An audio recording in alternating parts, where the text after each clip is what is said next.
tayo dyan. Pare, teka lang. Uuwi lang ako saglit. Ha? Pare, saan pupunta? Basta dyan ka lang. Babalik din ako.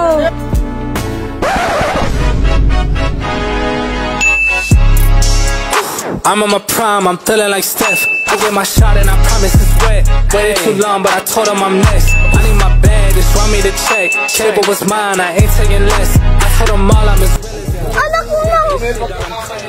Alam mo ba ako? Gold medal yan, pare. Hi, guys. Hindi pa kita kilala, pero don't worry. Ako nga pala si Carlos Yolo. YOLO? YOLO. You only love one. Ibig sabihin, sa isa lang ako nagmamahal. Ha? Baduy mo naman. Yung pick-up line mo, hindi pang winner, pang loser. Hindi mo matatanong kung ba't may dalawa akong gold medal din eh. Oh, ano naman yan? Sa Olympic. Paris Olympics. Ha? Paris? Oo, pare.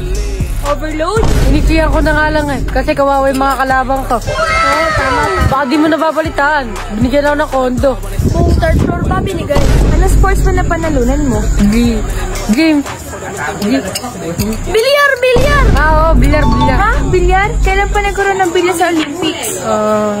Ngayon! Ngayong taon lang! Oo, yan. Ngayong taon lang. Kita mo yan. Pinaghirapan ko yan. Bakit ganyan yung medal mo? Parang di naman pang Olympics, parang galing lang sa Barangay Liga. Hindi naman siya ganun nasusukit ulit. Yung may pangangatawang ko. Laki kami sa Milo everyday. Ha? Milo? Pero sabi mo dyan, ang pinainom lang natin sa atin yung mga tira-tirang tubig sa bigas. Kasi yung tubig pa nga pinagkukuha ng poso eh. Sige na, sagutin mo na ako. Gold medal to. Ano, masakit na, wala ka kasing ngipin. Ang medal ng kapatid mo, nahihibang ka na naman. Oo, kapatid si mama, may problema lang kami nun.